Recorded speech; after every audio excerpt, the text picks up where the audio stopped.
Cooch Behar এমসন medical college ও হাসপাতালে নিরাপত্তা রক্ষীদের নিয়ে একটি বিশেষ বৈঠক হলো মেডিকেল কলেজ ও হাসপাতালের কনফারেন্স রুমে। উল্লেখ্য, আরজিকর মেডিকেল কলেজ ও হাসপাতালের ঘটনার পর থেকে বিশেষ নিরাপত্তায় রাখা হচ্ছে সমস্ত হাসপাতালগুলিকে এবং প্রত্যেক মাসেই বিশেষ বৈঠক করছেন হাসপাতাল কর্তৃপক্ষ। প্রত্যেক মাসের মতো একইভাবে শনিবার দুপুরে কোচবিহার এমসন মেডিকেল কলেজ ও হাসপাতালের নিরাপত্তা রক্ষীদের নিয়ে বিশেষ বৈঠক করল হাসপাতাল কর্তৃপক্ষ।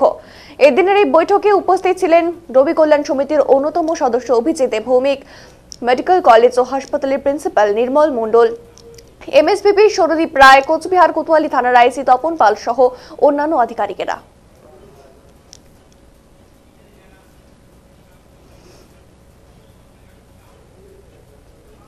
পরিচিত থাকুক না পরিচিত থাকুক, আমি তিনজনকে অ্যালাউ করবো না মানে করবোই না, এবং তাকে তার সাথে কোনো ঝগড়া করবো না। এটা কোনো ব্যাটলফিল্ড নয় যে এখানে মারপিট করতে হবে, ঝগড়া।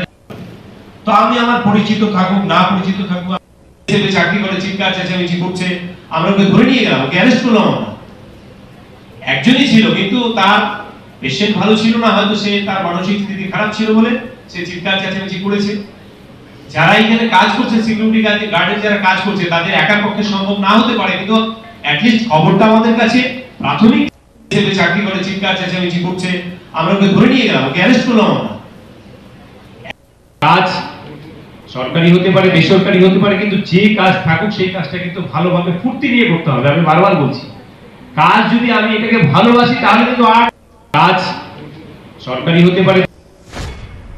এটা নিরাপত্তা রক্ষী যারা আছে, যারা এখানে এজেন্সির আন্ডারে কাজ করে, তাদেরকে নিয়ে আমাদের একটা সেমিনার হলো কীভাবে এখানে গিয়ে কিছু অপ্রয়োজনীয় লোকজন হয়ে যাচ্ছে, হসপিটাল এরিয়া নোংরা হচ্ছে, রাত্রেবেলার দিকে একটু সমস্যা হচ্ছে।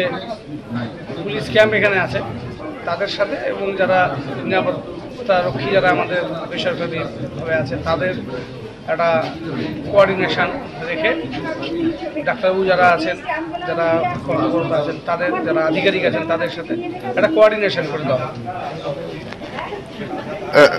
দাদা, নিরাপত্তা রক্ষীরা একটা বললেন যে অনেকের আই কার্ড নেই, করতে সমস্যা হচ্ছে, কেউ তারা অনেককে চিনতে পারছে না।